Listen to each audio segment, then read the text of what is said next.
Richard Watson was an Anglican bishop and academic, who served as the Bishop of Llandaff from 1782 to 1816.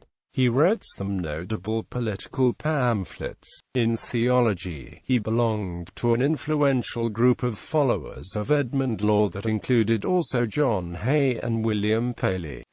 Watson was born in Heversham, Westmoreland, and educated at Heversham Grammar School and Trinity College, Cambridge, on a scholarship endowed by Edward Wilson of Netherlands. In 1759 he graduated as second wrangler after having challenged Massey for the position of senior wrangler. This challenge, in part, prompted the university proctor, William Farish, to introduce the practice of assigning specific marks to individual questions in university tests and, in so doing, replaced the practice of judgment at Cambridge with marking. Marking subsequently emerged as the predominant method to determine rank order in meritocratic systems. In 1760 he became a Fellow of Trinity and in 1762 received his MA degree. He became a Professor of Chemistry in 1764 and was elected a Fellow of the Royal Society in 1769 after publishing a paper on the solution of salts. In Philosophical Transactions, Watson's theological career began when he became the Cambridge Regius Professor of Divinity in 1771.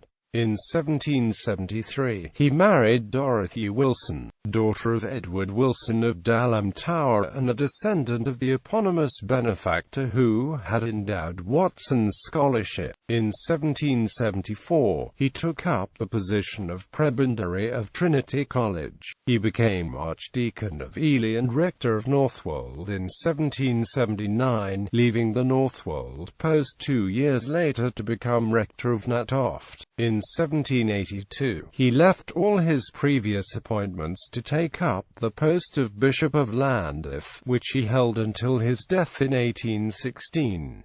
In 1788, he purchased the Calgarth estate in Troutbeck Bridge, Windermere, Westmoreland. The same year he was elected a foreign honorary member of the American Academy of Arts and Sciences. Watson was buried at St. Martin's Church in Windermere. Works. Watson contributed to the Revolution controversy, with a treatise upon the authenticity of the Scriptures, and the truth of the Christian religion, and most notably in 1796 when he delivered his counterblast to Thomas Paine's The Age of Reason in an apology for the Bible, which he had reason to believe was of singular service in stopping the torrent of irreligion which had been excited by writings. In 1798 he published an address to the people of Great Britain, which argued for national taxes to be raised to pay for the war against France and to reduce the national debt. Gilbert Wakefield, a Unitarian minister who taught at Warrington Academy, responded with a reply to some parts of the Bishop Llandaff's address to the people of Great Britain, attacking the privileged position of the wealthy. An autobiography, Anecdotes of the Life of Richard Watson, Bishop of Llandaff, was finished in 1814 and published posthumously in 1817. In the 19th century, it was rumored that Watson had been the first to propose the electric telegraph, but this is incorrect. At the time William Watson made researches in electricity, but even he was not involved in the telegraph.